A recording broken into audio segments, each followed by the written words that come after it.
Pemirsa, seorang mama terluka di kepala akibat tembok yang roboh setelah tertimpa pohon kelapa yang tumbang di Cilegon, Banten. Sementara di Kabupaten Bogor, Jawa Barat, hujan lebat disertai angin kencang menyebabkan tiang listrik dan pohon tumbang.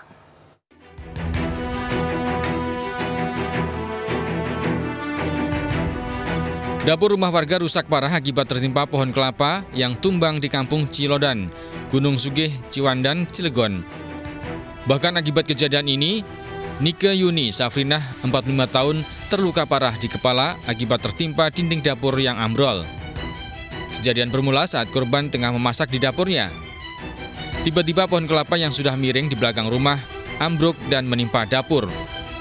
Korban dievakuasi ke puskesmas, namun karena luka parah, ia dirujuk ke RSUD Cilegon. Dari Cilegon, Banten, Iskandar Nasution, iNews melaporkan. Tuh, kejadian pohon roboh, timpa imah. Dua tiang listrik dan pohon yang lapuk roboh saat hujan disertai angin kencang melanda wilayah Bogor. Bahkan tiang listrik ada yang menimpa rumah warga hingga membuat akses jalan raya Batok sempat tersendat. Akibat kejadian ini sempat dilakukan pemadaman listrik agar tidak membahayakan warga. Akibat kejadian ini, satu rumah warga tertimpa pohon tinggi berumur tua.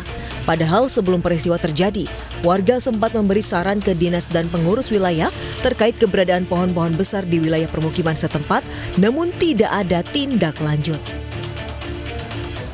Kita udah sering bilang sih sebenarnya sama aparat desa sini untuk yang tinggi-tinggi kayak gini, karena ini bahaya kan di atas listrik tegangan tinggi, tapi ya nggak ada jawaban juga.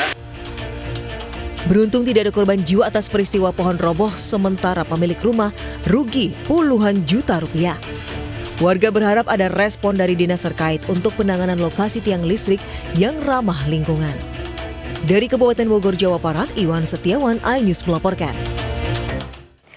Oknum pengacara ditangkap polisi karena membawa senjata api serta narkoba jenis sabu dan ganja di Jakarta. Kini ia masih diperiksa intensif anggota Polres Metro Jakarta Pusat.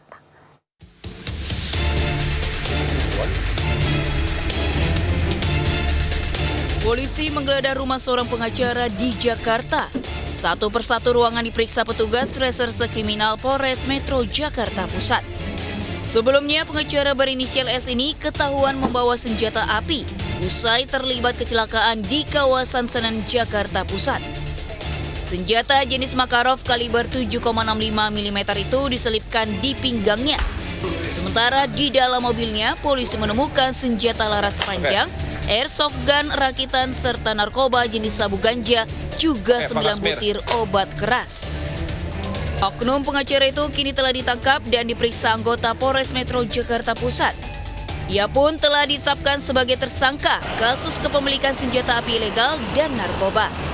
Dari Jakarta, Rani Sanjaya, iNews melaporkan. Sementara itu, polisi menggerebek rumah produksi narkoba jenis tembakau sintetis di Jalan Cisangkan Hilir, Cimahi, Jawa Barat.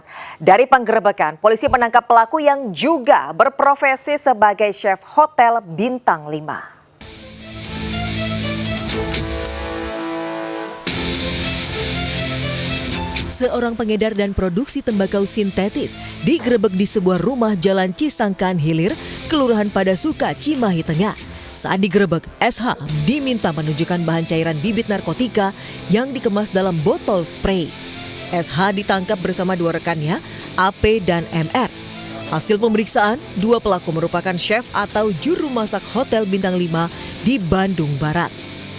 Mereka terpaksa memproduksi dan mengedarkan tembakau sintetis karena kebutuhan ekonomi. Saudara DAP ini chef di salah satu hotel berbintang 5 di salah satu daerah di Bandung Barat. Ada kebutuhan lebih ya. Intinya saudara DAP ini pelaku punya kebutuhan lebih dan mengambil jalan pintas, yaitu sebagai produksi menjual narkotika golongan 1 sebagai bahan baku tembakau sintetis. Akibat perbuatannya, ketiga pelaku terancam hukuman maksimal 20 tahun penjara. Dari Cimahi, Jawa Barat, Yuwono, iNews melaporkan. Harusnya kabur kemana? Ya. Minibus dan mobil patroli terekam saat saling kejar di ruas tol Jakarta Cikampek hingga ke jalur Pantura Karawang. Sebelumnya minibus berpenumpang 4 orang melaju ugal-ugalan meresahkan pengendara lain. Polisi patroli curiga minibus berisi kawanan pencuri dan setelah dilakukan pengejaran dan peringatan namun tak diindahkan.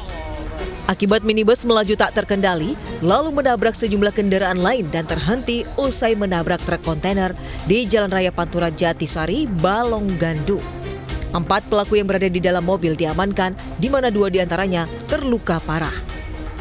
Bahkan saat evakuasi 2 pelaku yang selamat malah berupaya kabur menggunakan mobil patroli, namun gagal hingga dihakimi massa hingga kritis. Salah satu pelaku mengaku mendapat upah 3 juta rupiah dalam melancarkan aksinya. Keempat pelaku kini dirawat di RS Sentral Medika Jatisari. Kasus pencurian ini pun masih diselidiki Polres Karawang serta mengungkap jaringan komplotan pencuri lainnya karena terdapat banyak plat nomor kendaraan dan kunci di dalam minibus. Dari Karawang, Jawa Barat, Rudi Setiawan, iNews melaporkan.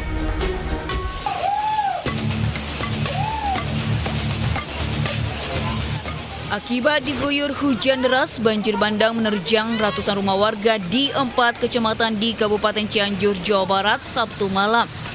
Warga pun berusaha menyelamatkan diri dari terjangan banjir. Warga hanya pasrah melihat barang-barang mereka hanyut terbawa banjir.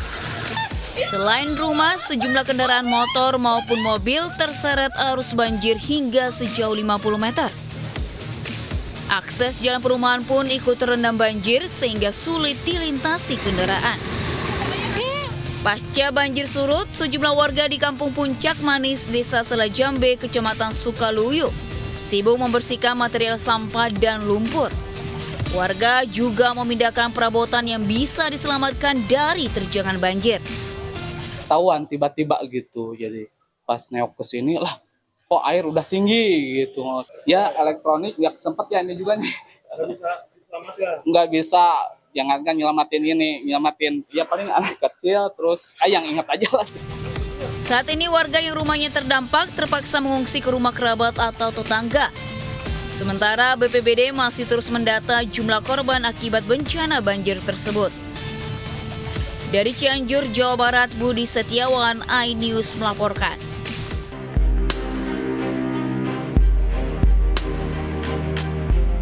Warga digegerkan dengan ditemukannya jasad wanita tanpa identitas di salah satu kamar kos Gang Ninjo, Kampung Cibuntu, Cikarang Barat, Kabupaten Bekasi. Jasad dalam kondisi mengenaskan dan ditemukan luka sayat di sekujur tubuh. Selain itu, ada luka tusuk di perut dan sayatan di leher serta tangan nyaris putus. Saat ditemukan, jasad berada di lantai 2 tertutup kain spray. Sementara korban diketahui merupakan pengunjung yang hanya melakukan transit. Sebelumnya, ia terlihat masuk bersama 4 orang laki-laki hingga para terduga pelaku keluar tergesa-gesa. Keluarnya saya cuma ngeliat ada 2 motor, terus 2 motor tuh yang pas 1 motor tuh 3 orang, yang kedua tuh 1 orang Sendiri dia. sendiri dia. Berarti jumlahnya 4 orang tuh ya? Sekitar jam pasti sih kalau menitnya sih kurang tahu ya, sekitar jam setengah 4 lah, kayak jam 3.30 lah gitu. Polisi pun sudah melakukan olah TKP serta meminta keterangan saksi. Jasad dibawa ke Rumah Sakit Polri Kramat Jati guna dilakukan autopsi. Dari Kabupaten Bekasi, Jawa Barat, Didit Junaidi dan Agus Rohim, iNews melaporkan.